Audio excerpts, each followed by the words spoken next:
All right. I think so. Just bear with me, and Sure. we'll be ready in a few seconds here. I get a little thing that says meeting is now streaming live on Facebook. That's a good thing, right? All right. Technology. And now we are live. So Hi guys. uh I just want to say we are live. Let's see here. All right. And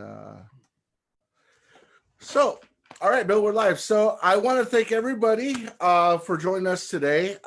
Again, thank you for all the messages and all the love you guys sent to us. We had a brief hiatus for about a month, but everything's cool. Everyone's happy. Everyone's safe. So, I want to thank everybody for sending all those words of encouragement and messages. And we're back with Mr. Bill Churchville. Bill, thank you so much for coming back with us, man. It's really awesome for you to do that. Thanks, Joseph. Pleasure to be here, man. And I look forward to it today. We can kind of pick up where we left off, so it should be fun. Yeah. So if you guys didn't catch the last one, Mr. Churchville is a seasoned pro in the business. He's worked with Tower of Power. He's worked with Tom Jones. He's worked with so many names. Bruce Springsteen. He's worked with everybody under the sun. Um, and he's one of the top call movie trumpet players in Los Angeles. You can hear him on the movie. What was the Travolta movie? What was it called? Swordfish. Yeah. Swordfish. Yeah, that was it. It's one of my favorite movies. I just drew a blank. So go check that out. You can hear some wonderful trumpet playing. He's also Spider-Man 3. Am I correct? Spider-Man 2 and 3. Yeah. 2 and 3. Yeah. So you guys can check that out if you guys want. So, Bill, thank you again for joining us. And the first I would like to start off with some of the messages I got after we did our first webinar. One of the things I got was how you helped a lot of people realize that it's the preparation that you have to do.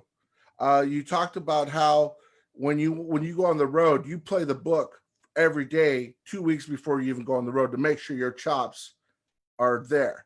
You Well, know, if it's an endurance type gig, and a lot of them these days are, where you have to be horn on face for an hour and a half, 2 hours, and you better have good endurance. It's just like if you're a professional baseball player and you're going on tour with the A's or with the Dodgers or something. You better be you don't wait till the day before the tour starts to get in shape. You better be in shape before you leave, because if you're on a heavy chop gig, a heavy endurance chop gig, and you don't have it together, usually you last about 2 or 3 shows, and then your chops fail on you.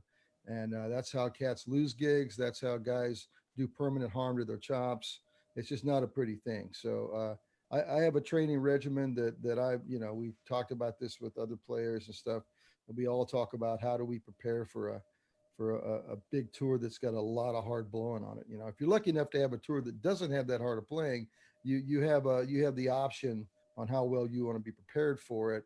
And also, sometimes you might be on a tour that, or a show that doesn't require a lot of playing, and you actually have to practice in the hotel room to keep yourself in shape, because your job or your gig is so light that those are rare these days. But everything runs the gamut. But if you're playing a heavy chop show, man, you better be working out for at least a week, if not 2 weeks before you leave.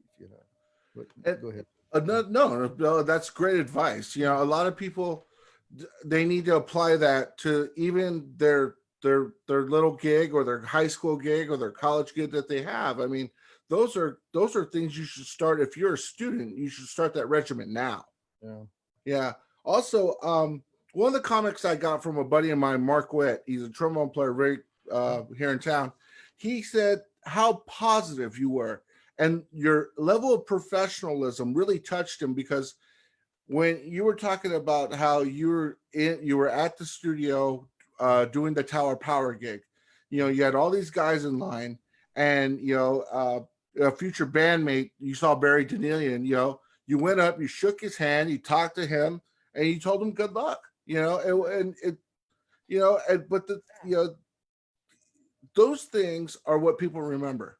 Absolutely. Yeah. And there was a period of time here in Los Angeles where when I was young and coming up, a young player, and there were a group of guys that really tried to intimidate you And if you wound up in a, and it wasn't the best players. The best players were actually quite cool to me, but there were groups of players that were a little ahead of me on the ladder, and they, part of it is they try to get you to lose your composure. They'll say little things to you and try to get you to kind of, be off your game, to kind of break up your concentration. Just little things to kind of throw you. Hey man, you're a little fat. You might want to push in. Or hey man, just little things to kind of get at your confidence. And fortunately, I had a real good teacher at the time, and he goes, man, he warned me about this. He says, you're going to have players, they're going to try to pick apart your self-confidence and try to pick apart your composure to get you to make a mistake on a session. Because some of them, it's just a game. They have this twisted sense of humor. Yeah. But some of them, they're trying to cut you, man, so they can advance faster than you in the business. And at anytime you're in a high prestige business, or especially a job or something that pays a lot of money, like the film scene out here, there's a lot of competition for that work, man. And cats they'll do things that wouldn't normally do to try to ace you out of work like that. So I kind of made my mind up early on that I wasn't going to try to be like that. I wasn't going to be like one of those typical guys, man.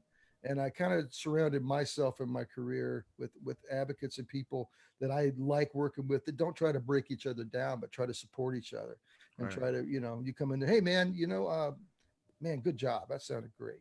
Yeah. Cats, like, you'll get hired a lot more for telling a guy he sounds good than to try to sit there and pick apart his self-confidence, So, Yeah. And you're in a demographic that's very competitive. absolutely. And but going back to what my friend said, he said the way you kept your composure, the way you approach every gig, the way just the amount of professionalism you have Thank going you. into any circumstance that we have talked about in the last video. And if you guys haven't catched the last video, go ahead. It's on our website, actually on YouTube, so you can go catch it. VTE, Bill Churchville. So now, Bill, now that we're at this second part of this webinar. Okay, so the last time we spoke to you, you decided to leave Tower, and you decided to go back to Los Angeles to pursue a film career. Was that your main focus? Can you tell us a little more about that? Okay, before we leave the last topic, and then we'll Yeah. go over that. The thing that we have to remember, especially as first trumpet players, we have to have a great deal of confidence and security when we play. The thing is, a lot of guys can't turn that off when they leave the bandstand, and guys do not want to deal with that. The confidence and the intensity that we play our job at, that's a whole nother level of intensity, and bordering on arrogance. We have to be very careful that we don't cross the line into arrogance. So, and when you have to leave that on the stand, man, you can't walk off a stand and vibe people with that level of arrogance. Or guys don't want to work with you, man. There's too many great players out here that are cool to work with. That they don't want to work with a cat that's arrogant, that's coming across as, that kind of vibe. So just, be cool, man. There's work for everybody. You just got to kind of, figure out where your niche is and figure out how to plug yourself in. But back to your other thing, Well, just a side note. It's I hear a lot of the great successful players. When I say great successful players, players like Al Schmidt says, just be cool. All those guys, everyone who's successful in this business, a lot of the first things they say is just be cool, and you'll be fine. The most successful people are also the most competent. Yeah. And they don't have to vibe you. They don't have to. It's the people that feel insecure, the ones that lash out with bad vibes and with put downs and with, crazy behavior and stuff. So, you just kind of you got to keep your composure. You got to have confidence in what you do. And to have confidence as a player means you got to be in shape. You got to have your acts down. You got to have your reading down. You got to have your ears tuned into pitch. You got to be on your A game when you walk into a studio with these people. And you got to be kind of, you got to be cool with everybody and cordial because you're there with very high level professionals. But you have to also be prepared to take any crap that they happen to throw at you and be prepared to kind of defend yourself, not in a physical sense, but in a, you have to be able to tell guys, hey man, you need to chill out, bro, because this is just getting too much. Why don't you just go over there? You play your horn, I'll play my horn. We'll get along fine. Yeah. And usually that stops it, Yeah. But it's rare. It's like I said, it's been very rare that it's ever happened to me because I always try to project good vibes. I'm just happy to be there. I'm happy to be there and be in great company. So that's kind of how I deal with that. You know, other guys deal with it a little more abruptly than that, but Yeah. that's I kind mean, of worked for me over the years. there's a lot of strong personalities where you're at. And Absolutely, man. yeah. When And you got highly talented people and highly successful people around, there's a lot of strong personalities, but the yeah, really good people know how to turn it off and they know right. how to focus on what's important, you know. So going back to what we're talking about, Yeah. that's so what brought you back to LA? Why say, okay, I gotta go back to LA? Was LA home? Was the movie scene there? Why after you left Power, why was LA the place to be? Well, you know, I had been in LA, let's see, probably about 10 years when I left Tower. And it already started feeling like home to me. And that's kind of where I'd lived the whole time I was with the band. And I, you know, if you're going to work in the industry, at least back then, before this revolution in computer technology and stuff, if you were going to work within the industry, you had to kind of be where the industry was. And at that point in time, the industry was basically in New York, LA, or Chicago, and to a lesser extent, no disrespect to Nashville and to Austin, Texas. There's a lot of great music down there, but there's not that much music for brass players down there. If you're a picker and a songwriter, that's your world. But for Yeah, brass players, if you're not one of the group of a couple of guys, you're not going to work in those cities. Same with Vegas. There's some great monster yeah, musicians there. But if you're not one of those guys, man, there's not enough work to filter down to keep 5, 6, 7 horn sections working in that town. Just doesn't exist, you know. So and you can go to that town or Nashville or Austin, and you can take a number and stand in line and start over again and reinvent yourself. And maybe in 5 years you will have worked yourself to a position to where you mhm, can get a decent amount of work in a town like that. But you know, for me, I was looking at Los Angeles. My 20-year plan was to come back to LA and to start working in. You know, I like I like working in studios. I like working on popular music projects. I like working on jazz projects, funk, R&B, soul music, blues. I like playing with blues artists, and I like being in the studio working with people like that. You know, because it's a more creative. It's more of a small creative vibe.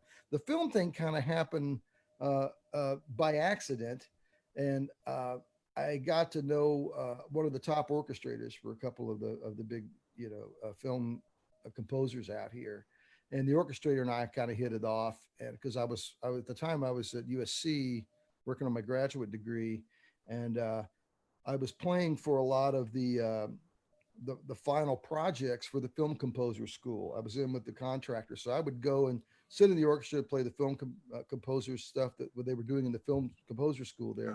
yeah, And I would also be involved on the jazz end of things, the big band, the small groups. So that I got to know a few of the orchestrators, and that's the key with those guys. You're yeah, not going to be able to walk into John Williams' office and go, "Mr. Williams, I'd really like to play on your score." That never happened, right? yeah, But you might get him in one of his orchestrators to the point to where if he's sitting around with his orchestrators discussing a particular part that he thinks, oh yeah, we need more of a jazz type trumpet solo here or a commercial. Do you know anybody like that? And the orchestrator goes, wow, I do know this guy. Da da da da da. Bill Trip, you know, yeah, bam, phone rings, boom, you're sitting in the studio with John Williams 2 weeks later. yeah, So that didn't happen because I didn't work with John Williams because he no, has a select group of people that he right, uses. He's also a very heavy orchestral writer, and that's really not my forte. I can sit in an orchestral section and basically hold my own, yeah, but I'm more known as a commercial player, as a jazz player, as a R&B, you know, pop, swing, you know, yeah, jazz, Latin, you know, every yeah, everything under this. I can play the orchestral stuff. You know, I have C trumpet, I have piccolo, I can do that stuff. mm, Uh, I don't think I can do it to the level to where I would consider myself a principal orchestral player. yeah. That is such a specialized thing to really call yourself a principal orchestral player, especially in a town with guys like John Lewis, Malcolm Oh McNeil, yeah, Morrison, you know, yeah, et cetera. It's John, you know, there's so many really great people that specialize and just do that very, very well that, you know, and I've always said in this industry, the more you specialize, the smaller your market is. right, The more you're diverse you are, the better possibility you have of working within the industry and not having to take a secondary job, which a lot of people do. You know, I know guys that works, and it's not. Some people consider it a stigma, but it's not that big of a deal, man. I've done all kinds of different jobs in my yeah, life, you know, but I'm fortunate that I've spent enough time in the industry now to where, you know, I've kind of earned my stripes and I've got a group of producers that I work for, a nice, very group of producers that usually keep me fairly well employed, working on commercial projects, working on recording projects, and that's taken years to develop, and that just doesn't happen overnight. It's all about relationships with that. So when I got off the Roba Tower, I'd done 6 years. I was really tired because these guys, God bless them, and they're the hardest working band in showbiz. They are 10 guys on the stage pouring their heart out every night, playing everything they can and leaving it all on the stage, man. And you got to respect that. Those guys, no drum machines, no studio wizardry, just 10 guys up there playing their heart out every night. And that's a beautiful thing, man. I could take about 6 years of it, and I was kind of done. I wanted to, they were out 200 days a year, 180, 200 days. It's really hard to have any kind of life when you're on a tour bus or going through airports or staying in foreign hotels, doing shows just about every night. 6 nights a week, maybe sometimes 7 nights a week, you're doing shows in different cities. That really takes a lot out of you, just if you were just the tour manager and not having to play a show every night, but having to play a very physically demanding show on a very unforgiving instrument every night. The Tower goes through a lot of first trumpet players and a lot of lead singers, because those are the two hot seats on that. And the first tenor slot too is a hot seat from a creative point of view. And Tommy's playing great on that. And it requires a lot of physical endurance, especially to play first trumpet on that band. So I give it out to Sal, because that's not an easy band to play first trumpet on every night. So I did 6 years with that, and I was just, I finally realized that, man, I've got to kind of move on. I've done 3 albums, 2 studio records, 1 live record. I've been on probably 5 or 6 other compilation albums with them, 2 or 3 concert videos, plus the 40th anniversary thing that happened later.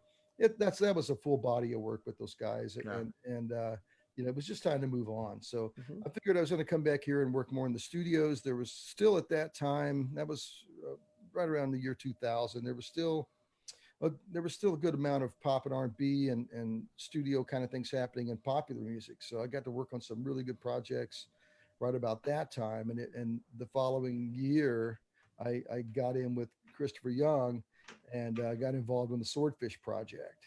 And that came through one of his orchestrators who I'd worked with at USC many years before. And Gernot Wolfgang, great orchestrator, who orchestrates for jazz in addition to orchestrating for film and stuff. Orchestrating in classical realms, but he's just a really good, very eclectic composer, and I don't know if I told the story, last thing or not, but the last video conference we had or not, but they were audio spotting the Swordfish film, and and Chris Young was involved. He was the primary composer, and he was working with the DJ producer Paul Oakenfold. And you might have heard of Paul Oakenfold. He's a beat guy, big time DJ, music producer, beat maker, beat master. So they were combining a lot of Paul Oakenfold's beats, because this particular film had a lot of kind of computer generated stuff. It was aimed at the market of young young computer geniuses. The premise behind this thing was very techie. The whole look was very sci-fi for 2001.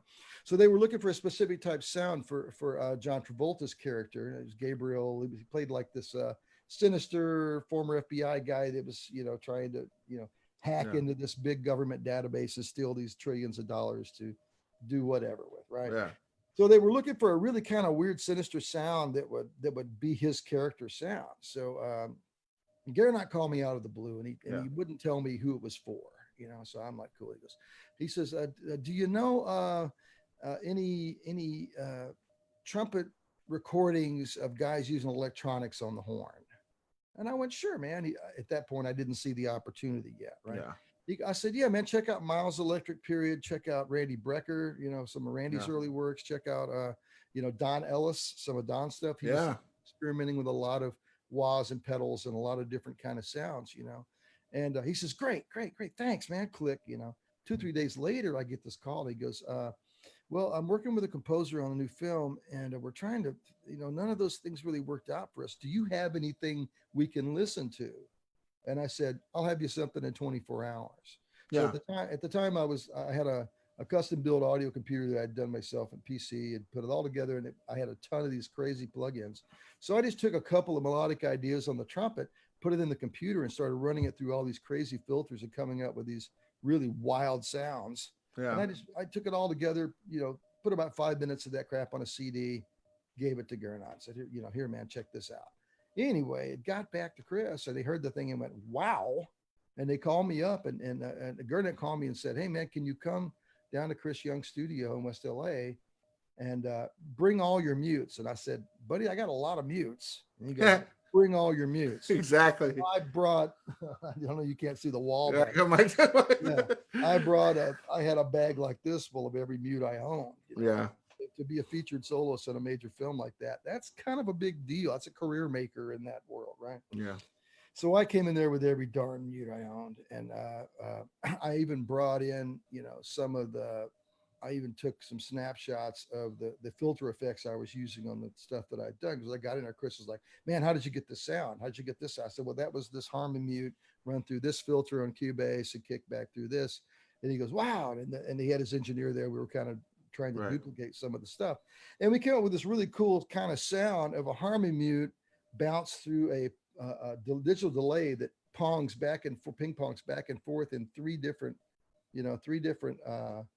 delays in the sound field. And it's got some flange, really cool flange on it, and all this other stuff. And he was like, that sounds like what I'm looking for. And I said, right on, Yeah. So about a month later, I got the call from the studio contractor and the orchestra contractor, and they called me in, and I went in the booth there. They had a 100-piece orchestra sitting out in Eastwood stage at Burbank there at Warner Brothers, and they had me in the booth in the front. I had all my gear there, and I'm talking to the engineer, and he's like, yeah, and basically I cut most of the stuff in one take, most of the solo stuff. We did the main title theme, which was a really cool feature trumpet thing, and then the rest of the thing, Chris just wanted me to basically improvise. It was the weirdest thing, because from that point I didn't have a whole lot to play. He would just it'd be a score page with okay, this is play here, don't play here, play here, don't play there, and there was nothing indicating key, nothing indicating anything. So finally I would have to, I'd say, Chris, I need to know what key we're in here, because he kind of asked me to avoid playing in the same key of the music. So I was playing outside the key in a different key. And I was also trying to play outside of the time. It's supposed to float over all the time that was going on. So I was playing out of key, out of time, and I was improvising totally different type angular things over what was going on musically. So it was a little confusing. And it turned out great. Everything turned out great, but it took a whole week to cut that stuff. And on the last session I did, it was one of the other cues, and we just couldn't seem to get it timed right. This is one of my favorite things about that session. And I talked about it with Chris about 6 months ago. He brought me in to do some work with him in the studio over there. And he's like, man, we just can't seem to get the timing. I said, why don't you stand inside the booth there? Because the recording booth I was in, I could see the orchestra, I could see the main room and everything. And Chris was in I keep banging into the mic here, sorry. Chris was in the main room. I said, why don't you conduct me, Chris? Just stand there and conduct me. And I'll see what you want to see with the time. I have my mic here and my horn, and I sat there and he conducted me, and I played the thing, and it turned out perfect. Oh, right on. Went, yay! I was like, cool. And Chris beamed, because, it's very rare that the composer actually gets to conduct part of the session. There's maybe a half a dozen composers that really conduct that well. Usually they'll hire a main film conductor to conduct the stuff, because it's pretty complex conducting the picture. That's a whole nother level of conducting if you understand anything about the conducting arts. But that was one of the great things about that film. And it came out, it did well, and I still see it pop up in my Netflix feed every now and then. Like, wow, But there's $1.50 right there. There's $1.50. Actually, it was all union on that stuff, and the secondary market actually, since I made every session on that film, and I, made double scale for all the solo work, and I did the orchestral work too, some of the orchestral work. Oh, you got to sit in the session? Yeah, I got to sit in the orchestral section. Once we finished recording all the solo stuff, then they put me out in the section, and I think I was third trumpet with Dave Washburn and Malcolm McNabb, John Lewis. They kind of rotated in and out. Oh wow. So that was kind of cool. So I got to sing Yeah. section on that, and so there was some really hard stuff to be played in that section too. If you remember that film, there was some amazing chase scenes in that thing. There were Yeah. just multimeter, multi this, very 20th century, very atonal, very almost a lot of multiple harmonies, multiple chord structures on top Yeah. of each other. It wasn't just, it wasn't just C major. It was 4 and 5 chord clusters on top of things. So to hear that as a brass player, man, you got to really have good, sharp skills to come in on a note that's remotely connected to what you're hearing on the other side of the strings and everything else. That's a whole nother level of, to see guys like Malcolm McNabb, one of my favorite trumpet players, be able to nail something like that, an entrance that is totally out of key with what everything preceding that entrance, and play a very complex figure and play it perfectly in tune and perfectly in time. That takes BALLS. Yeah, you're right. And so you got into the, so what I was told is you got to know the contractors, you got to know the conductors, you got to know the, yeah. Yeah, and And it's hard to get them with guys like that, man, Yeah. because the contractors have a list of 50 players, and and if there were 5 films being cut a day in LA, it'd be different. yeah. Now we're lucky to get 1 or 2 films a week, maybe 1 or 2 a month. Well, You know, now, yeah. well, this is pre-corona too, Yeah. because a lot of the film work has been going overseas, and there's a lot Right. of It's final going to Prague, the Czech Republic, Yeah. yeah. So, because the producers realize they can save a fortune. They can get a full feature film scored over there for a couple $100,000, whereas in here they might pay $1.2 million, $1.5 million yeah. to have a film scored in Los Angeles. So it's got to be a pretty big blockbuster with a big budget in order to to really get scored here. So instead of having 5 films a week being scored, there's 1 or 2 a month, or every 2. So only a few people manage to work on those things. So the industry has changed once again. That this happened years ago, but so my run with films for about 10 years there, I was pretty active because I did a lot of films with Chris and with the other Danny Elfman. I did a couple of Danny's things, and it's but because of the nature of the industry changed so much that many of these composers have to do most of their work overseas now. It's a total different world. So moving on from the film world, you got to figure out, what are you going to do? Because part of it is perseverance, right? Being able to make it in this industry. You got to persevere through everything, but you have to constantly be able to gauge what's happening in the industry, have your pulse on what's going on, and be able to reliably predict where it's going next. Yeah. And position yourself so no matter what 3 options you're looking at, you're going to be in a position to continue to work. But you had a question. Go ahead. My question was, you're working, you're doing film, which a lot of players, no matter how good you are, don't get to do. It's a lot of it. I've heard a lot of people say, it's one of I was at the right place at the right time. So but what I was going to say is, tell us about television. Television is a different animal from the movie scene. And you were on one of my favorite late night TV shows, man, and it was Lopez Tonight. I love that show. The band was Michael Jackson's band. Yeah, that was a smoking band. And so tell us about a day in the life doing that kind of work, man. Because TV is so demanding. But tell us, like, what was required of you. That was probably one of the most intense experiences of my career, because that show was taped live. It wasn't live, which means it wasn't broadcast live, but it was taped live. Yeah. And what taped live mean is they taped the show a few hours before it broadcasts. So we had a limited amount of time to get that show done on tape and in the can. It had to be mixed. It had to be sent to that was TBS. It had to be sent to Atlanta. It had to be redone in Atlanta, and had to be ready for broadcast at 10:30 that night on the East Coast. Right. And our time frame in LA was, we started recording at 5:30 p.m. LA time, which is 8:30 p.m. New York time. Right.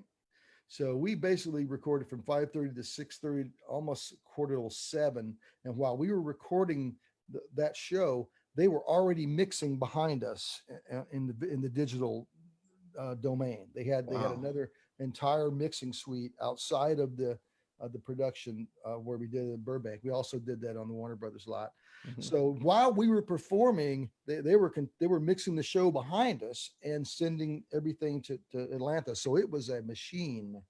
So the point of all that is, without understanding the nuts and bolts of what it takes to make television work, is you had to make sure that, because they never stopped rolling. They very seldom ever cut. If they ever cut a scene, they would cut to commercial.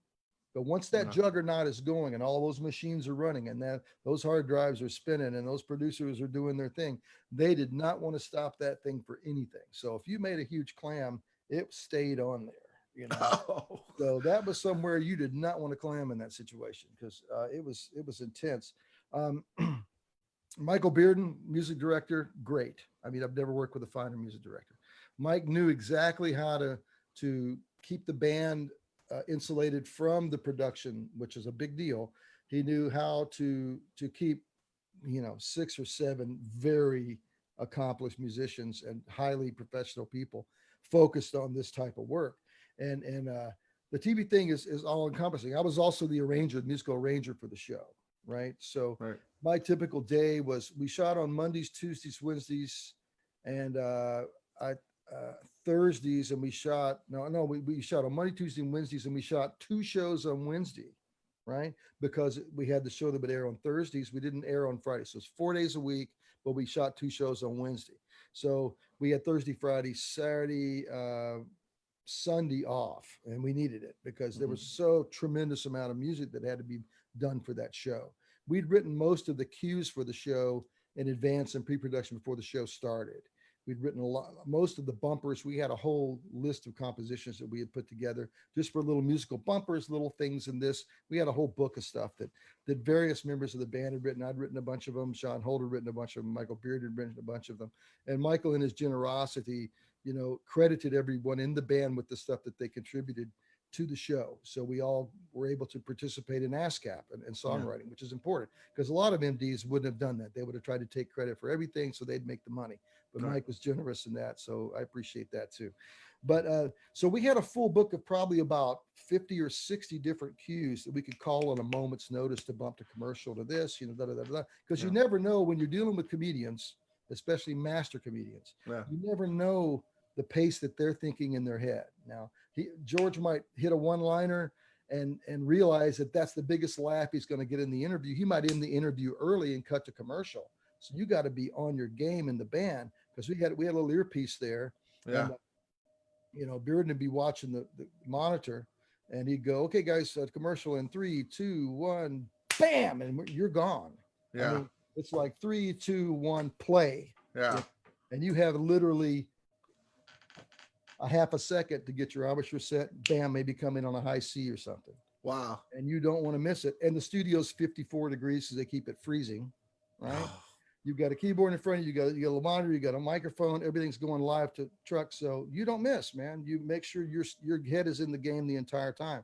So for that hour and a half a day that we actually record the show, you got to be on point every second, because if you let your guard down in a second, something will happen on the show. You'll have a musical cue pulled, bam, and you'll be standing there with your horn in your hand when you should be playing, and you never know where the camera's going to be either. They may set the camera block up to where when you start this bump to commercial, the camera might be right there on the brass section. So Right. you got to be so focused that you're not wondering where that camera is. You got to be so focused that bam, and you're gone, right? And you play 15, 20 seconds, then the thing, once you're clear and you're in commercial from the taping, then they kind of the band continues to play, because we're basically entertaining the studio audience. There are Right. 400 some odd people, and then while you're playing, you're listening to the producer in your earpiece, and he goes, "Okay, guys, we're coming out of commercial. Let's end this." Okay, bam, and then we're back. Then you see the cameras going again. You're coming out of the commercial, and you Yeah. are going to air. So at that point, you got to be back in the game physically. You got to be thinking, and then you're watching the musical director for the cue to stop the tune. And usually it's like da-da-da-da-da-da-da, bam, and you stop on the dime.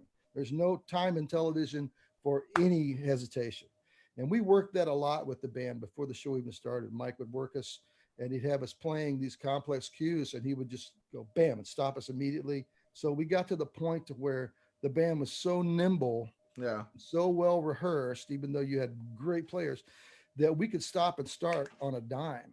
2, 3, bam, da-da-da-da-da, bam, right back to, so it was being the musical portion of that was pretty intense. Right. Then there was the arranging portion of that. So my phone would be buzzing all night. Apparently Michael didn't sleep. He did the musical supervisors for the show. Right. We get done with the show 7, 8 o'clock at night. I get home by 10 o'clock at night. I'd already have a list of tunes to arrange for the next day. We're going to be supporting this artist. The horn's going to be playing with Shakira on this, and then we're going to be backing up. Jamie Foxx is going to be the guest. He's going to step over and do a tune with the band. We need an arrangement of that. So I'd have a laundry list by 8 or 7. I usually got up at 6 a.m. and opened up my computer and went, and then I sat down, bam, open, start putting stuff together. So how long would those have to be? Those charts? Are they full 3-minute arrangements, or would you have to kill like a minute or something like that? Well, usually when people perform something on a television show, they'll chop it down. Yeah. It won't be the full 3.5, 4 minute song. They'll chop it down to 2 minutes, 2:15, sometimes 2 minutes dead on. And they'll send the version of the song they're going to want to do. Usually they'll have, so I'd wake up, I'd have an MP3 and I'd have some direction on this is how we want to do this. We're going to have da-da-da. And so I would just start working. Yeah. I'd start working at 6 a.m. Bam. I'm cranking charts out 5, 6. Wow. I got the day's music already cranked out by 9 a.m. Wow. Grab some breakfast, jump in the shower, clean up. And by 10:30, I'm headed to the studio because by get in there 11 o'clock. The band rehearses from 11 to 12. George comes in at 12:30 around 1 and does his full rehearsal with the band there, with all the writers. I'll keep banging in the mic, sorry. With the band, with the writers and everything. And then after George's rehearsal at 1, we take a couple hours off in the afternoon to eat and get our wardrobe together, get all that stuff together. They put a show list together. We got a plan that's got every aspect of the shows on the sheet, and we keep that on our stand. So we're watching the show as it goes by. And we got a little monitor where we're watching what's happening on camera. So it's a pretty intense thing. And then 5:30, bam, we're wound up ready to shoot, Same thing. So you do that for 3 or 4 days in a row, and all of a sudden you're like, oh man, you've been working 16-hour days. You take a couple of days off. Say you take Thursday, Friday off. Saturday, here comes the list of music. Strong again. We got so and so on Monday. We're going to need these songs, these tunes. So I go do my regular gig on Saturday. I do a show or something with another band, and then Sunday morning, I'm back in my studio cranking out arrangements for the show next week.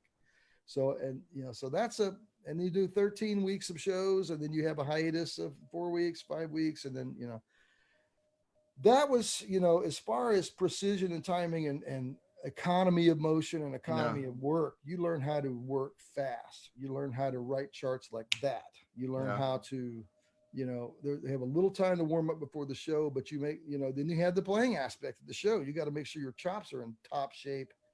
Fortunately, when you're writing the charts, it helps because you could write stuff that you could kind of play fairly well, so that helped a little. And it was a gas. I'd do it again in a heartbeat. Matter of fact, George he hosted Jimmy Kimmel Live the other night, and I called one of my buddies that was on the show in the band with us. I said, "Hey man, how nice would it be if George had another late night show?" So let me ask you that how do you get in a position to get a gig like that? Like for all the people at home that think, oh, I'm a good player, my name's going to get around. No, how did Bill Churchville's name get into Mike Bearden's ear? That's a real good question, man. And I've asked myself that, the thing, you have to have a confluence of events, if you're going to try to land a killer gig like that. And I when Chuck Finley left the Tonight Show, I tried to get that gig, we talked about last time, how you when you first get into a town, you first get in the industry, you hear about, oh wow, did you hear that so and so got that gig? And you go, wow, what do I got to do to hear about it before he gets that gig so I can kind of have a shot at that gig? So you kind of, as you work your way into the industry and you make connections and you make relationships, which is so important, man. You find that these relationships are not all necessarily musical relationships, right? Right. So I didn't know that Michael was going to be the MD at first, but I knew that he had called some of the guys in New York because he was trying to staff the band. And I knew somebody at Warner Brothers. Mm-hmm. And so I kind of got a heads up about what was happening for my Warner Brothers connection. And I kind of got a heads up for my New York connection. Right. So I went both directions and sent a packet here and a packet there. And somehow the two things connected and I was invited to the audition. Somehow That's what the audition was like. I got on the audition. It was intense, man, because there were some really good players in that room and they still hadn't figured out all the members of the rhythm section yet. They knew wow. they knew that they knew that Lenny Castro was going to be on there. Yeah. And they knew that Alex Al was going to play bass. Yeah. But they didn't have a guitar player picked yet. They didn't have a drummer. They didn't have any of the horns yet, you know. So there were a lot of horn players there, a lot of guys that, you know, I knew a couple of them were actually, I thought, were the caliber of player that could handle a gig like that. But there were a lot of people that weren't. They just happened to know the right person to get in the same room. So we were invited in, usually one or two at a time. You know, they were trying to pair the trumpet player with the sax player. Right. You know, to try to see if they could, because we get back to casting and casting, you know, when you talk about a multicultural show with a Latino principal and you got people of color in the band, they want to cast, they have to, you know, it's a multicultural show, man. And, you know, casting, you got to be aware of that. Right. So I knew I was going to have to play really well. And I knew that I knew I was on my game. And I knew since it was a Latin show that there would be some Latin playing at some point. So I knew that my Latin soloing ability was pretty solid because I got a background in jazz and I played with a lot of Latin bands out here over the years, a lot of mambo and salsa bands. So I figured I'd be pretty well in that area. They needed a component. They needed somebody who could sing. So I knew one of the saxophone player, one of the sax guys auditioning. And so we kind of, while we were standing out before we went in, we kind of went through, hey man, you know this tune? Yeah, I know this tune. Let's sing it. And we kind of worked up a little thing where we could both sing the song and I could sing harmony with it, you know? So we got in there, you know, they wouldn't let anybody in there except the people that were auditioning. There was a lot of security and stuff. We got in there and we, of course, before the audition, we were given a list of 3 or 4 tunes to kind of prepare for, right? Yeah. So we got in there and we played together. You know, they moved another sax player in. I played with him. It was okay, but wasn't as good. They put another sax player in. They changed the drummer out and we played the same stuff again. They used a different, you know, so they were changing people out of the band and just kind of, and they had the producers over there with the clipboards making notes. They wanted to see how you looked. They wanted to see how you played, your mannerisms, all this stuff. Because TV is visual, right? Right. So, you know, we just happened to, me and this old friend of my sax player happened to click and we went to singing the song and he sang the lead on it and I sang the background on it. And I kind of saw the impact of that performance. Now I'm not that strong a singer. I'm a good background singer, but I'm not a good, strong lead singer. Right. Right. And my friend on sax just sold it, man. He knocked the wall down with it. And I was right there with him singing really strong background. And I saw the people behind the desk kind of go, they looked up and, you know, and they started writing and I'm thinking, oh, wow, we got, you know, hey, something's going on here, you know? Yeah. So after that, you know, we kind of you don't get any answers there. They don't go, hey, you got the gig, you know, you go home. And they're like, hey, don't call us, we'll call you. Right. Right. So sure enough, a few days later, I get the call back and they're like, hey man, you know, we really liked what you did. We'd like you to come back and do like a second thing. And I said, sure. And I came back and it was me and Sean Holt, the sax player. And they had found a drummer at that point. And they had settled on Tommy Organ on guitar, which Tommy's a force of nature on the guitar. He did the Michael Jackson thing too. Just I mean, not to get too far off the point with Tommy, Oh. but we had a lot of guitar heroes that would come guest star and sit in with the band on that show, on Georgia's show. Right. And Tommy's just laid back, relaxed cat. But you get him in a situation where he's doing a guitar battle with somebody and he will dice them. You know, I saw him Yeah. just destroy some really big name guitar players that Yeah. came from that show and tried to hang with Tommy on some solo stuff. And Yeah. Tommy just laid waste to them. You know, it wasn't embarrassing, Yeah. but it was like, oh, really? Okay, well, listen to it, try this, you know. Yeah. So Tommy just laid it out there, man. He was just the coolest cat, you know. But boy, don't challenge him to a guitar duel. You'll be wishing you didn't, right? But back to the story. Yeah. So it kind of changed into a situation where, you know, the second time we all came back, it was just to feel everybody out and see how the vibes work. Because like we talked about last time, not only do you have to be able to get the gig, keep the gig, but you got to be able to do the hang too. Yeah. You got to be of the personality where people want to be around you, man, especially if you're going to be on a tour bus. That third week of a tour where you're playing 7 nights a week, man, that's when the gloves come off. If you can't hold your stuff together after 3 weeks with 15 guys on a tour bus, you're not going to last long on this industry, right? So same with television, which is even more volatile.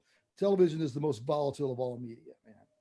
One day you could be like the hero. The next day you could come to work and your card doesn't work, and security's escorting you off the lot. Wow. It's literally that, you know, it's that volatile, you know. And so anyway, we kind of got the band solidified. They tried another drummer a couple times, and finally we got the group settled, and it was like, okay, guys, here's your contract, right? Oh wow. The thing's gonna make is you know. Then there was all the negotiation and stuff, and with the Federation of Musicians, after all the different agencies you have to kind of belong to do television work. Right. Now, did you have to be a member of SAG too? Because if you would speak, that's a SAG thing, right? If you would ever speak on television. Well, back then, SAG and AFTRA were still two different unions. Okay. It got merged at that point. So I went ahead and joined AFTRA, which was the American Federation of Radio and Television Announcers. All right. Because in anticipation that perhaps the show would pay everybody AFTRA, because I had played on Living Color. I played on a couple other shows in the past as a guest star with Shakira and with some of these other bands and stuff. And they paid us an AFTRA rate, which is significantly better than the American Federation of Musicians rate for those particular shows, right? Okay. So I was hoping that we would be able to, at that point, negotiate an AFTRA contract for on the show. Mm-hmm. And the guy that did the predominantly most of the singing on the show did make AFTRA scale on if he's saying on camera. That's the thing. Yeah. If you're on camera and you're on the air singing, then you qualify now as SAG-AFTRA credit, but for then just an AFTRA credit. Yeah. And they have to pay you a bigger rate than just merely playing your horn on screen, But it's there's 1,000 different scales and 1,000 different rules, and we could probably sit here and bore everybody to death with all that. But you become real familiar with all those scales and rules when it's your gig and you're looking at how to make a living doing all this stuff. Right. But I have to say it was really good that as the musical arranger for the show, that really helped out a lot, because I was working a lot. I was putting in a lot of hours on the arranging work, and that really, it made me a better arranger, because I had to learn how to arrange extremely fast, and there was no time to mess around, So I'd finish the charts. I'd put them in, I had them scanned as PDFs. I'd send them out to all the guys, and then we'd show up for the rehearsal at 11 o'clock in the morning, Right. And I'd usually bring a stack of paper for guys that didn't get the PDFs or whatever, and I'd pass out the charts, and then we'd read down the stuff for the show coming up. And we usually take an hour and a half. And then by that time, it was time to bring George in at 12:30 or 1. And then he would have his rehearsal, his camera blocking rehearsal and everything. So it was quite a day, man. And my day started at 6 a.m. and didn't end till about, even at 9 or 10 at night when I got home after the show, I still had a list of music to prepare for the next day. So I'd sometimes sit down and just listen through the music and maybe put together, I work in Sibelius a lot. Yeah. Put together the basics. I had all these templates for all these different things. I put together, I'd just line out a couple of the songs in Sibelius. So the next day when I walked in, I'd have my form already set up and everything, So it was crazy. Yeah. I got a question for you. Yeah. I've heard that a lot of people, I've talked to a lot of guys that have done TV, And they say that, it's one of these things to where, say you were working in LA as a, you're working shows, you're doing this, and then you get the TV gig. Now, when you get off TV, especially if you've been on TV for a long time, it's going back to that, going back to those rehearsal bands or those whatever groups you used to play in. Someone's already taken your place. And so, getting back into the scene after television, what's that like? Well, Or is it easy? Is it there's difficult? so many rehearsal bands out here that you Yeah. could play in a rehearsal band. Well, this is pre-COVID. Yeah. So many good rehearsal bands that you could play in a rehearsal band every day of the week if that's what you wanted to do, you know. And when I first came out to LA, I did play in quite a few rehearsal bands just to get other cats to know you. Yeah. But I kind of stopped working rehearsal bands about 10 years ago. I just got tired of going down and playing. Now, there were a couple of composers I really liked Right. playing their rehearsal bands because they used me for their records. They used me for live performances and stuff. So Right. Scott Healy, the great keyboard player. Scott. Yeah, Scott. Scott's he's classically trained, New England Conservatory, or I think he went to Eastman. Just an incredible composer. And his work, man, is Ellingtonian. It's so good, you know. So I worked with Scott, did his two albums, his last or his couple of records with him. One of them was nominated for Grammy, by the way. And he flew a couple of great soloists out from New York. He brought Tim Hagens out. Oh yeah. Tim did the solo live in studio, standing right beside me, playing first trumpet on this track. Nice. And then all of a sudden he's playing, and I'm just sitting there watching Tim Hagens just burn the solo to the ground in one take. Wow. And then I had to come back in, and me and Brian Schwartz finished the tune out. But I was sitting there the whole time he's playing. My jaw is just like, can you believe what this cat is playing? You know. Yeah. And that was another one take song. You know, he basically just flew through it, at the Bridge Studio over in Glendale there. But, so I don't really, for younger guys or guys that really kind of want to get known. And when they first get into town, the rehearsal band thing is a good thing for them. And for people that maybe need a little bit of a push to force themselves to practice and don't have the discipline to practice all the time. And I certainly don't either. But the rehearsal bands are good for that too, because at least a couple times a week you're going to go in and play a few charts, and your chops are going to be pushed, and you're going to be sitting next to good players. So it gives you a little bit of encouragement to play better, But I haven't done rehearsal bands in a while. Go ahead. Yeah, but what I was talking about is, when you're on TV, you're on television, out of sight, out of mind. I mean, you're on TV every night. You're busy, Going back to all the performing groups you were in LA before you started a TV gig, Yeah. Here's the thing, though. You don't cut any of those things out, man. You continue keep them. You bet. Even when I was with Tower, when I was in town, I still worked with casual agencies. I still played occasional wedding night on a Saturday night. I didn't cut any of that out because, and other guys are like, I'll never have to do another wedding. I'm like, dude, if you ever lose this gig, you're going to need to have that connection. So I tried to keep all my other connections together. And when you're on a TV gig, everybody in town knows you're on that TV gig. So you have that built-in gravitas, and they see that they can see your work every night if they want, They know that you're playing at a high level. So it's not that hard to get integrated back into whatever thing you want to do. It kind of depends on, if the TV stuff, most of the music we were playing was pop and rock and backing up, artists and stuff, more popular artists of the day. So that was more geared towards studio work than geared towards, say, orchestral work. So it gave me more gravitas in the studio trumpet world and the arranging world, because my arranging credits with Tower, along with the arranging credits for this show and a few other records I'd worked on, that really kind of solidified me as an arranger in LA. So now I've marketed myself the way to move forward from all of that, from the television career, which, if you got a little bit of gray, you won't be doing a lot of TV work on camera. That's just kind of the way it is out here, Yeah. So, but it's enabled me to transition to somewhat of a musical producer, and I'm kind of known now as a horn producer.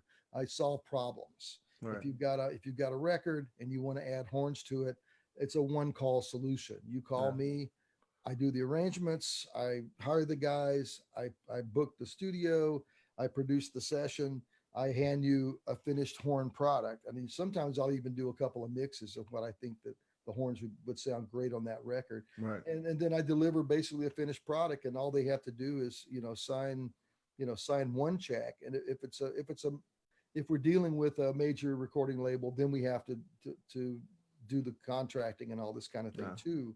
But I'm in the solution business, man. Producers, and that's why I've got a group of really good producers that trust me on this kind of stuff, because I've got a track record with them. So and by being a producer like that, uh, I can charge premium for my services. I can charge Right. premium for my arranging talents, my contracting talents. I've got 4 or 5 different horn sections that I use in addition to myself that specialize in different kinds of playing. If it's real technical, kind of jazzy rock, I've got the guys that play that really well. If Yeah. it's kind of a gut bucket blues or Ellingtonian kind of big band thing, I got the Yeah. guys for that. If it's Richard Cheese and his record, I've got the guys for that. Right. If it's a Latin pop record, I've got guys that play that stuff like they were born playing it. So that's the great thing about being in a town like LA. You got guys that are the best at what they do, and you can pick and choose these guys and put your basic sections together so that I can cover just about any style of music there. And some I can even do a lot of it in my house too. Yeah. If it's a situation like now, since we're doing everything remotely, I just did a record for my friend Jeff Young, great keyboard player, toured with Sting, Jackson Brown, phenomenal talent, songwriter, singer, brilliant cat. I did all the horns for his record in my house here, the trumpet and trombone here. I had my friend Terry Landry on saxophones. He's got a studio in his house. I sent him the tracks. He played all his stuff, sent it back to me. We were able to assemble it all, send it to the producer. Bam! It sounds like we were all in the same room together. Right. So it's a whole new world now post COVID, and we're trying to figure out how to survive as artists and musicians. And in this industry, you have to be willing to reinvent yourself every couple of years, man. You got Yeah. to figure out what those trends are and whether you're still viable as a player. And that's really important right now because we're looking at, live music is gone for the foreseeable future. Yeah. They're looking at August of 2021 Right. before any groups are looking at doing any touring. And that's a big maybe there too, right? So if you predominantly make a living in this industry through live performance, man, you're having a hard time right now. You're doing Right. little mini concerts on the web now in your house and stuff with a few of your guys, hoping that people pay into GoFundMe to help keep you alive on this stuff. That's and God bless them, man. I'd be Yeah. doing the same thing. But fortunately, the direction I took was to be a recording producer, and working in the horn realm is kind of my specialty. And I've managed to, it was real slow for a few months there. It's starting to pick up more now. I've got a few clients that are looking to do that kind of work. So it's starting to open up in that way. I know that some of the studios in Los Angeles, I've seen through my network that a couple of them are starting to open up. East West, I think, has had a couple Yeah. of sessions. But from what I've seen, it's been all string sessions, and Right. all the string players are wearing masks, rhythm section stuff. I haven't seen any brass stuff, but I may have missed a couple. I know I've heard of a couple of sessions happening at some of the off Broadway kind of studios that are Yeah. not the main studios, where people gathered in a room and played horns. I'm not that brave yet. Yeah. I'd rather work remotely for now. If something like in a big studio like East West or Ocean Way and United Recorders or Capitol, something like that came along, they have COVID policies now. All these corporate studios, man, Yeah. they and I would look at their policy and determine if they're going to keep us go-boat off or put us preferably in separate rooms, because Yeah. I don't want to be in a room with anybody respiring as much respiration as we do to play the trumpet. It's not smart right now to be in a room with a bunch of people all breathing 6-8 liters of air a minute playing a horn. That doesn't look like very smart right now. So Right. we're kind of so we're we adapt and overcome. That's what we Right. do as humans, man. We figure out how we're going to adapt, persevere, and overcome, and how we're going to reinvent ourselves, and how we're going to try to keep a positive frame of mind, because we're working in a creative career. We're creating music, and Right. and that's a beautiful career to be in, man, because we deal with people when they're at their happiest, when they're getting married, when they're throwing a party, when they're coming to a concert to get inspiration to see us play and stuff. That's a Right. beautiful thing, man. We work in a field where people are at their best. So, people that are police officers that have to deal with people at their worst, people that are ER doctors, God bless them, and nurses, they're dealing with people in crisis. We are so fortunate to be musical artists and artists that we deal with people when they're happy, Right. and they give us that energy, that happy energy back when we perform. They pour all this energy into us. We turn around and pour it right back into them. That's why working with a band on stage like Tower or something, man, you've got 1,000 adoring fans just beaming all this energy into you when you're on the Yeah. stage, and you're just getting just huge energy rush. And then you turn that right back into your horn, into your music, and you're putting it right back down toward them. That's an incredible exchange. And that's something that not many of us get to feel that, but that Right. is addictive as an artist, man, to be able to get to feel that kind of energy being exchanged between a crowd and a band. That's something that's what we feed on as artists. So we're very lucky to be able to do what we do. Right. So, in closing, then, Bill, I want to Yeah. thank you. Thank you, This Jeff. is just a wealth of knowledge and a wealth of great advice Thank you, for brother. anybody who wants to continue doing this. And one of the things I admire about you, Bill, is your mindset. Your No, seriously, your mindset is that you figure out different ways to do one thing. If you're like, okay, I'm in this situation, Yeah. how am I going to get this done? Your work ethic as a musician. I'm listening to you talk about the preparation how seriously you take your job and how much pride you take in your job. That's one thing that's very rare in a lot of trumpet players, about how much pride they take in their job. Mm. You know, you would go into a dance band gig the same way you would go into a studio gig. I mean, it's like that mindset. So I mean, to me, that's what I really admire about you, and that's one thing I've got from talking to you is that it doesn't matter what you're doing, Yeah. be the best you can at it. And that's I Well, you think that, never know who's listening to you. That's right, another thing, man. In a town like this, or even in another town, you might have a producer out there, like, a big name guy that might be listening to the band. Go, wow, what a great band! Oh wow, man, that trumpet player is amazing. I've got this project I'm working. Let me go talk to him. right, Ka-ching, right? So there are opportunities everywhere, and that's something that we could probably spend an hour talking on it itself. How to recognize an opportunity, and that's right, something when you first start out in this business and you first come to a town like this, you don't even know what the opportunities look like, and right, it's real easy to get sidetracked and go down a dark alley that's not. It looks like an opportunity, bright and shiny, but you wind up wasting a lot of your time and resources on things that are not really opportunities. But being able to spot that opportunity that doesn't really look like an opportunity, it looks like something that, oh, I wouldn't do that. But inside of that little kernel there's an opportunity that can blow your entire career open, man. right. And so let me ask you this: if you were, I mean, you've survived, and that's the key word. You've survived many musical evolutions. You've survived as a musician, as a producer, as a trumpet player. You And have to. yeah, so I mean, Yeah. a lot of people have not, you No, know. that's true. That's true. And so, my question is, if you were to talk, if a 22-year-old kid who just is in college right now, and they're thinking to themselves, I don't know, man, is the music business really over, or am I wasting my time getting this degree? Uh, you know, what would some of the general advice you would give to someone who has the passion, who wants to do it, but is second guessing themselves right now? That's a great question, by the way. But this was explained to me and by my good friend Sean Holt, he's also a professor down at University of Southern California down there in the popular music school. And Sean said it best. He says you got to be in touch with your why. Got to always be in touch with your why. Why do you do this? And that's part soul, that's part heart, that's part intellect, that's part perseverance, your drive.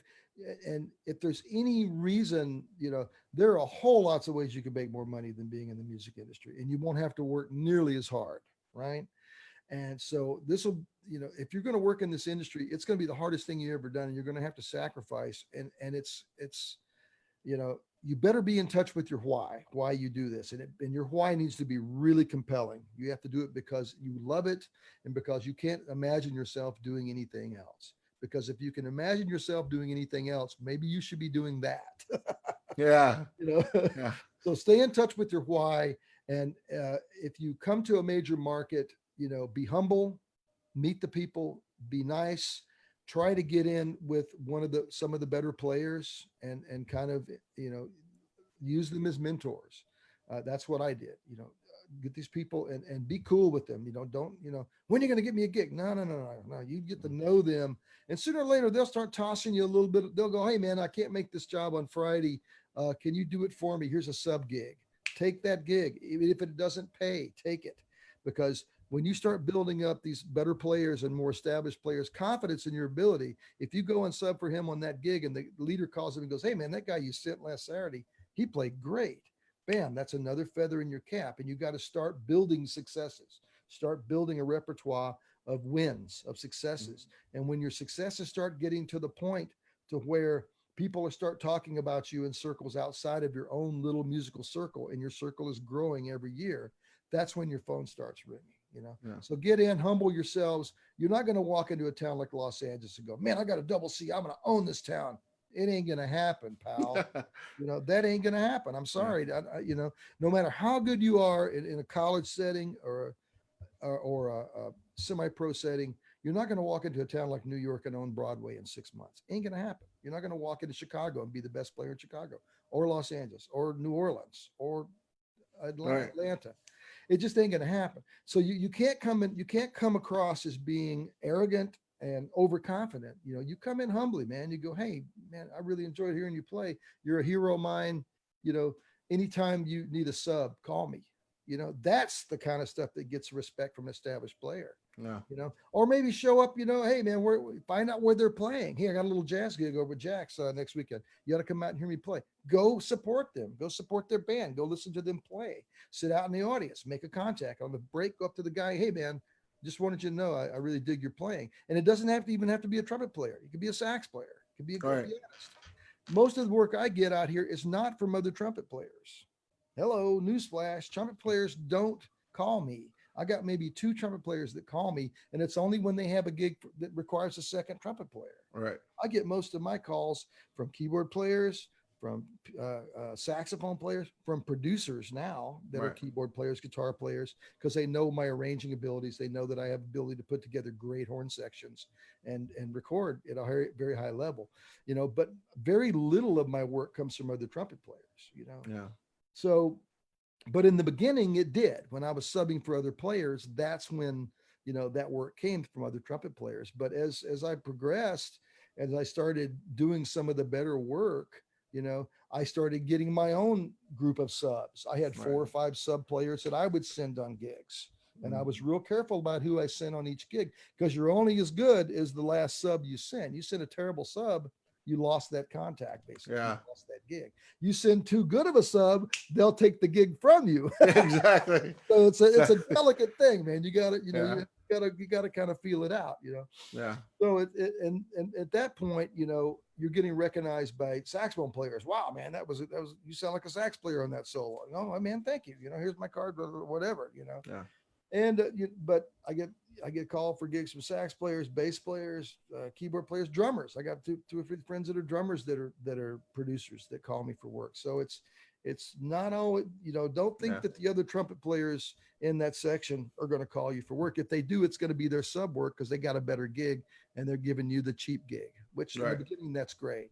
But as you start to become more of an established player, man, try to make friends with other people besides trumpet players, because they're not going to give you much work, and you can't That's great advice. That's because great advice. they're in competition with you, man. They may love you to death, and you may be best friends, but they're in competition with you. If that gig comes and they get the call first, they're going to grab that gig, and they're not going to tell you. No matter, you might know the guy 30 years, you won't hear that he got that gig until like the day after the gig's over. Hey man, it was a great gig. Oh, well, I called you for that. Oh, I don't know, you know. So you know, it's Right. you got it's Right. crazy, but I don't get that many gigs from other trumpet players. It's rare. I've got maybe 2 guys that call me for gigs, and it's always when they need a second player or they need a lead player that can come in and play good commercial lead because they're a classical guy or something. You know, Yeah. that's about it. Well, one of the things I had a question that just rolled in. I hope you don't mind me asking this. Just We real got time quick, in school. I got a little extra time. briefly. Everyone's really being very complimentary. I'm trying to keep up with all the. I can't see it all, so it's No, probably a good thing. I'd be that's sitting there okay. trying to So scroll through everything. Yeah. one of the questions I got, and this was from Brian. He's a buddy of mine out in Sioux Falls. Oh, cool. He asked me. He asked me, what was your biggest? What was the biggest mistake you made as a player, Yeah. and what did you do to correct it? Okay. Now, I take it. There's a couple different ways I could take that question. From the pedagogical playing the trumpet point of view, the biggest challenge I've had as a trumpet player, or my development, or the biggest mistake I've made on a gig or on some type of. I think he's talking about you had. I think it's a performance thing. Okay. It's there's something you had to overcome playing wise. Okay, good. That's a good point. Yeah. And let me back up a little bit. I was kind of the star high school trumpet player, as most of us watching this were, and because I was playing on equipment that really wasn't what I should have been playing on. I wrecked my chops pretty hard in high school, and I wound up going my first year of college at Louisiana State at LSU. Yeah. I had to go through a pretty serious embouchure change, and that's a good time to go through as your freshman year in college. So I went from playing really messed up to playing centered, and I've played centered ever since. But as I started progressing more through after graduate school, after my stint in the Army bands, and I came back out of the Army, finished my graduate work in Southern California. I've been out here about 30 years now. The problem I had early on was when I was playing a lot of high intensity, a lot of lead playing, the mouthpiece would slip down on my chops. Go down into the red at the top of the lip. Yeah. That was affecting my endurance greatly, but it was also affecting my sound, my tone, my range. And I had to consciously work to not allow the mouthpiece to slip. And I was studying with a couple of good teachers at the time, and they got me into the Maggio method, the Luis Maggio thing, where you just take the setting, you put the mouthpiece, and you slide it down, right? Right. So that consciously holds your mouthpiece in place. And I found that I was playing on gold rim mouthpieces too, and the gold was too slippery for me. So I went back to silver rim pieces, and I got a little piece of let me show you. I keep it in my case.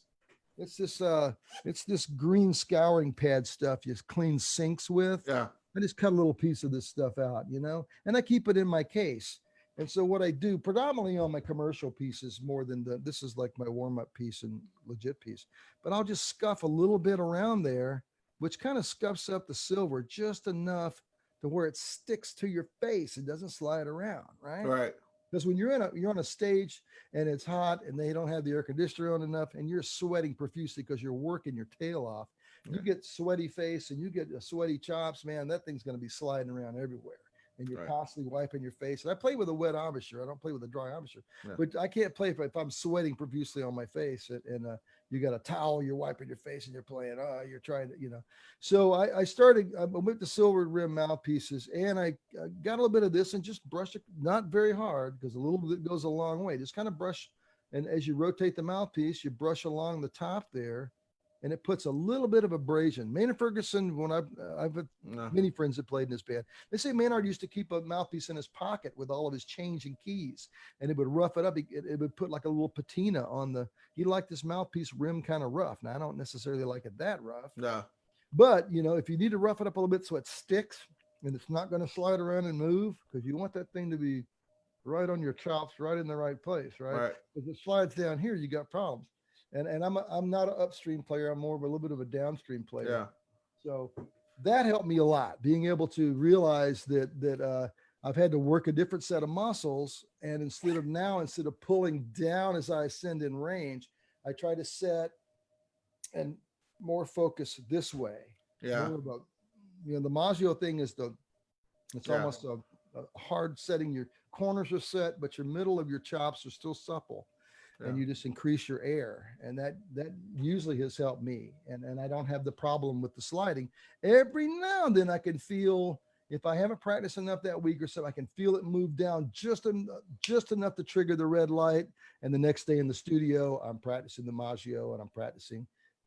It's all about maintenance, man. When you, as we go through a career in this, there's certain times where you can do other things easily. There's certain times where little things are going to pop up you're going to have dental issues. You're going to have a hernia. You're going to have all these things as you grow older as a trumpet player. And you have to have good pedagogy. You have to go through with great teachers. And so anytime you get a chance to study with a great teacher who's a firsthand knowledge of any of these great, Claude Gordon, Jimmy Stamp, Pappy Mitchell, any of these great, Bill Adam, any of these great iconic teachers, study with those people because they had the knowledge from the source, and you build up your great pedagogy over your entire career. You learn how to play correctly. You learn how to warm up correctly. You learn how to diagnose your own problems, and you learn how to work your way out of them, or you find a teacher that can help diagnose your problems too. Because as you get older in this industry, man, you're going to have health issues. You're not going to be able to breathe and push as much air as you once were able to. You're going to have issues with your teeth. You're going to have hernia issues. If you last that long in this industry, you have to learn how to play through all these things and how to keep your pedagogy together. So if you do take a little setback in one of these ways, you can get yourself back on track and get your playing back together where it's supposed to be, And on a side note, talking about as you get older, I mean, when I was a kid, I used to play. When I was a kid, I was in my 20s. I played the large bore stuff. Of course. But thanks to you and Walt and Rich Wetzel, I tried the Bach commercial series. I was in the market for a new horn, and they're great horns, man. It's the best Bach I've ever played in my life. I can see why you guys chose those things. Well, I started playing a Bach early on. I was playing Bach trumpets in high school. I played Bach trumpets throughout college, and I played the bigger, heavier horns, and I always had to work harder to get a commercial sound on it. And I kind of, when I first was out here in Los Angeles, right when I was still just after I graduated SC, I was playing in I played in Bill Waters' big band. I played in some of the really good big bands out here. And I got to play first trumpet with, Buddy Childers' big band and some of these great bands. And I was still playing my Bach trumpet. And I remembered a particular show that we did outdoors, and somebody was recording it out in the audience. And I remember it was a great day out. Everything was just working. I was pumping, big sound. I could hear myself in the section. I was like, wow, this is great. And I went back and listened to that recording, and I couldn't hear the first trumpet out there. Oh. And I went, oh man, I got to change my idea. I went to Yamaha trumpets. I went to Colicchio trumpets. I went all around the gamut of all these different horns. And it wasn't until, I played a Con Vintage 1 for a number of years too. That's what I was working with when the 40th anniversary tower CD. That was a custom Con Vintage 1 lightweight that Fred Powell had made for me. It wasn't until, the new Bach commercial horn came out that I went back to Bach, because now it has the sound that I need to do what I do. And it's a little different sound than I was working with Tower. I was playing the Colicchio for a lot of the work that I did with Tower because Barry was playing the Colicchio horn. It was easier to play that book with a brighter trumpet. It kind of blended in better with that sound that Lee had established years before me. Thornburg played Colicchio trumpets. Beautiful sound on all those records. Mick had a big bore Martin, but his sound was pretty close, compact, big, solid core. I tried to go that direction with Colicchio horns, bigger bell, to try to do the Mick thing a little while, and it started killing me. I was killing myself. It's too big of a horn. So I studied with Chuck Finley's brother, Bob Finley, great, brilliant player and teacher. And he studied, he was one of the people that studied directly with Carmine Caruso in New York. So he has Carmine's theory, Carmine's approach to playing the trumpet, first generation, right? And I walked in there with that big bell horn, large bore 1S10 Colicchio, thought I was a man. And he looked at me and went, why are you playing such an enormous horn? And I went, because I like the sound. He's like, you're killing yourself. I said, he says, you're working way too hard. You're not getting any younger. At this point, I was almost 40, right? Yeah. Because you're not getting any younger. He says, you need to be thinking about playing more efficiently. You need to be thinking about making the move toward more efficient equipment. Because as we age, we don't have the strength we have, or the stupidity, Right. I guess, we have in our youth, in our youth, right? Yeah. So hopefully we learn our lessons and survive them. So he says, man, you should be always always be thinking toward efficiency, always be thinking toward doing more with less. Yeah. So he really got me on the thinking, and he showed me a lot of the Carmine stuff, Carmine Caruso's work, his exercises, specifically tailored toward playing more efficiently. Right. And so I've found that I can I can get as good a sound with maybe half the work I used to do, because I don't overblow the horn now, and a lot of guys do overblow the horn, and I did for years. Oh my gosh. I'm sorry. It's almost 3:30. I'm sorry. I'm so sorry, man. Roll. I apologize. I was trying to, cause I don't have my co-producer here Okay. today. So, so guys, first of all, I want to thank Bill for joining us. And, Bill, you are just a plethora of knowledge about our business. And I'll say this, and I'm sure I don't speak for myself, but thank you for everything you've done for trumpet players. Man, there are many people that have done a lot more than me. I just try to, one small nugget that I picked up, I try to pass it on to other players and stuff, and try to make their journey a little less hazardous than mine was. Well, it's like guys like myself who've listened to all those TLP records and all those other, things that you're on, and try to attempt to play the licks. Thanks for setting that standard for us. Right, man. And then, guys, I just want to let you know, and I hope Bill doesn't mind me saying this. Bill's a very approachable person. I'm sure if you asked him a question on Facebook, he would answer, or something. But Bill's just one of the nicest guys I've met, along with a lot of other ones. But he's Thank you, Joseph. one of the nicest guys. And I occasionally come on some of the trumpet player. I peruse some of the trumpet player groups and stuff, and so I kind of try to see, what people are saying, and sometimes I might chime in. I think I'm an administrator on one of them. One of the guys made me administrator on one of the trumpet forums, maybe the trumpet student forum or something. But yeah, man, if you're working through something kind of difficult, feel free to reach out or post it on Trumpets or one of these other forums that I'm on, that you guys are on, and you'll have a lot of really good players frequent those forums too, and they might have a little different approach, because there's more than one way to the top of the mountain.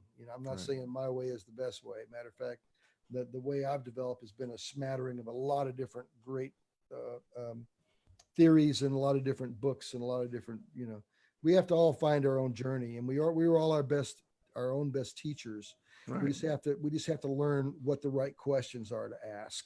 That's the gift. You're absolutely right. And that's the right questions. So I was going to say, Bill, real briefly, what's in the future for you? I'm kind of digging being a producer, a horn producer. I like working with producers. I like working with my friends that we make great music together. It's a gas to be in the studio with them. It's a million laughs. We crack up and have a ball and insult each other and have all these great things. Everything's kind of in fluctuation right now with the COVID thing. We're all looking to see what's going to happen at this point, and we're seeing a little bit of the ice breaking in the recording world. It's going to take, for what I do, it's going to take the television and film industry starting to go back to work before the recording really starts picking up again, because a lot of the music that's recorded out here is specifically recorded for television and film stuff. Even if it's not major motion pictures, it's still songs that are in pictures, songs that are incidental music in film and television. Right. So until people start going back on studio lots and are on camera and shooting TV shows again, and instead of doing it in their house like everybody's doing right now, until that happens, and who knows when that's going to happen. Even the CDC saying that the vaccine for this thing is still months and months away.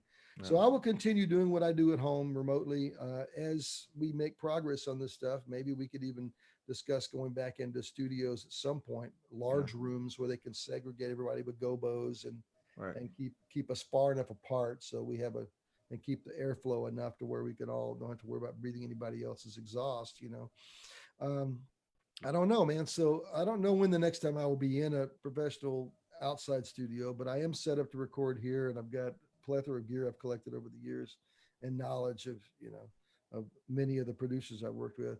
So right now that's kind of working for me. Yeah. I'd like to see the live scene come back because I do enjoy playing live with several of the bands that I work with.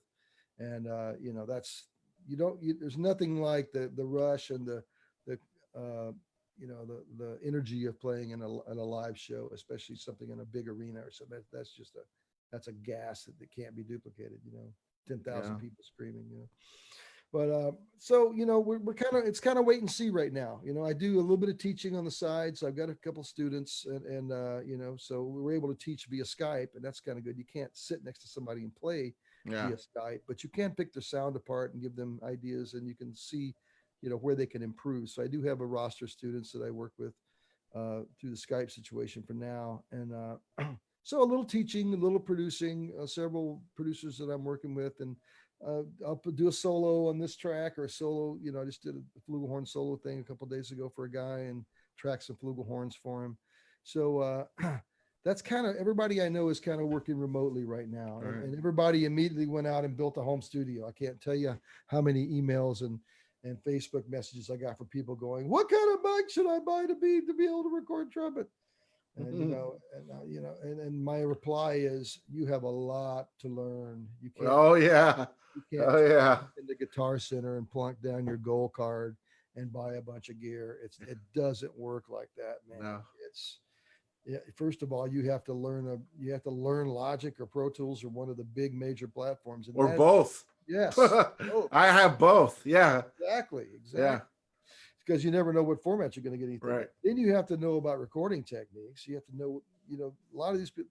And it's funny because the very same guys that will call me, my friends, or associates, Yeah. will call me and go, "Man, I've got to get a studio in my house. Can you tell me what to get?" And I said, "I can send you a laundry list that'll get you started."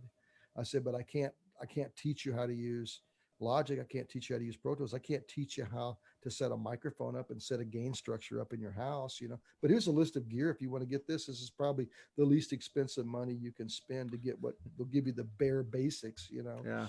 And 3 days later, I'll see them talking in one of these trumpet forums like that, like they're the expert. "Oh man, you got to get a Roy." Oh gosh. And I think it's pretty funny, but I'm not going to bust anybody here today. No. But it's Yeah. Well, I mean, it's like you said. I mean, I just like me. It's like I looked at sound equipment as until I have the chops to really know how to work with it, then I'll get it. I just bought a Millennia. those are great amps. Yeah, and then I just bought one of those, but Yeah. I didn't. I mean, I've been in this thing for a while, like you.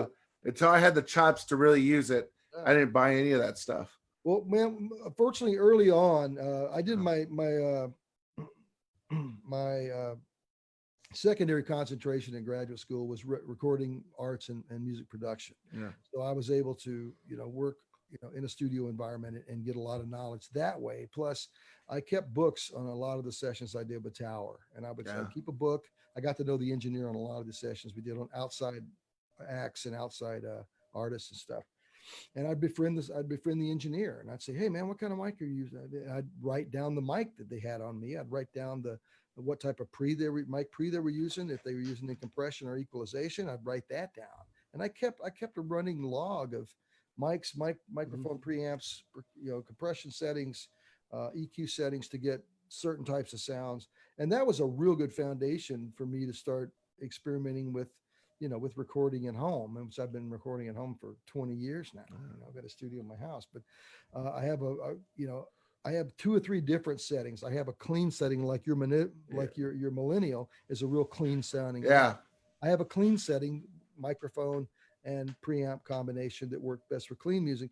I have a rock and roll setting that right. rock and pop stuff.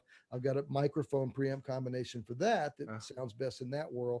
Then I have the big tube ribbon, gorgeous flugelhorn sound through the Neve kind of setup for the for the big, round, beautiful flugelhorn solo. So I've kind of got all the bases covered, and I use a different mic and different preamp combination for each of those things. Right. But that takes years and years to learn how to do that. Exactly. You know? And I've watched some of the best in the business do that, and I've played the sessions that they've engineered me on. So I've got a real good, I've been able to amass some knowledge and experience in that world. And it's kind of paying off now. It's taken me 30 years, but well, no, I mean, that's another facet of what you do is, being an engineer and knowing how engineers think. And it's all tied in. The more hats you wear, the more work you can do, Right. Well, first of all, I thank you so much I know we were supposed to be on here an hour. Here we are 90 minutes later. Thank you so much for your time, Bill.